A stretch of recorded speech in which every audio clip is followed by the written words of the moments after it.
സുൽത്താനും വന്നു. ഇനി ലോകകപ്പ് കാണാൻ എന്തു വേണം? വിനീഷ്യസിന്റെ ആട്ടം കൂടിയായപ്പോൾ സ്കോട്ട്ലാൻഡിന്റെ വല നിറച്ച് ഗ്രൂപ്പ് ചാമ്പ്യന്മാരായി ബ്രസീൽ റൗണ്ട് ഓഫ് 32-വിലേക്ക്. മൊറോക്കോയോട് ആദ്യ മത്സരത്തിൽ സമനില വഴങ്ങിയപ്പോൾ കാനറികൾ തീർന്നുവെന്ന് പറഞ്ഞവരോട്, ഹെയ്തിയോട് 3 അടിച്ച് വിജയവഴിയിൽ തിരിച്ചെത്തിയപ്പോൾ അത് കുഞ്ഞൻ ടീമിനോടല്ലേ എന്ന് പറഞ്ഞവരോട്, ഇതാ സ്കോട്ട്ലൻഡിനെയും 3 ഗോളിൽ മുക്കി ഒരു പ്രഖ്യാപനം. ഞങ്ങൾ ഇവിടെ തന്നെ കാണുമെന്ന പ്രഖ്യാപനം. മഞ്ഞ ജേഴ്സിയിൽ ഉഴപ്പനെന്നും ക്ലബ്ബ് ഉണ്ണി എന്ന വാക്കുകൾക്കും വിട. വിനീഷ്യസ് ഇപ്പോൾ ലോകമെമ്പാടുമുള്ള ബ്രസീൽ ആരാധകരുടെ കണ്ണിലുണ്ണിയാണ്. 3 മത്സരങ്ങളിൽ 4 ഗോളും അസിസ്റ്റും. തുടർച്ചയായ 3 മത്സരങ്ങളിലും ഗോൾ. 3ലും കളിയിലെ താരവും മറ്റാരുമല്ല. ഗോൾ കോൺട്രിബ്യൂഷൻ അപ്പുറം കാനറികളുടെ ആ പഴയ സാമ്പാ താളത്തിന് പുനർജന്മം നൽകി അയാൾ.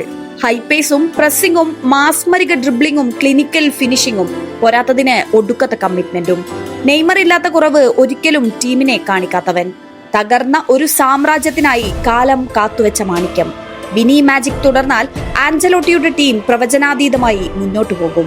മെസ്സി, എംബാപ്പെ, എർലിംഗ് ഹാളൻഡ് തുടങ്ങിയവർ മുന്നിൽ നിൽക്കുന്ന ഗോൾഡൻ ബൂട്ട് റേസിലും ഇനി ആ പാതുകവും ഉണ്ടാകും. ബ്രൂണോ ഗിമറസും കുഞ്ഞയും മിന്നി കളിക്കുമ്പോൾ റാഫിഞ്ഞ ഇല്ലെങ്കിൽ പോലും വെല്ലുവിളിയാകില്ല. അരങ്ങേറ്റം നടത്തിയ 19-കാരൻ പയ്യൻ റയാൻ ഗോൾ അടിച്ചില്ലെങ്കിലും ആദ്യ മത്സരത്തിന്റെ പരുങ്ങലില്ലാതെ കളിച്ചു.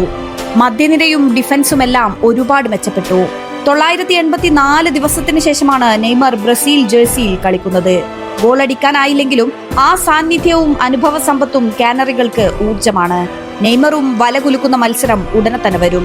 വീഴാതെ കാത്തോളണേ എന്നാണ് പ്രാർത്ഥന. അപ്പോൾ ഇനി കളി റൗണ്ട് ഓഫ് 32-വിൽ. Wait and see.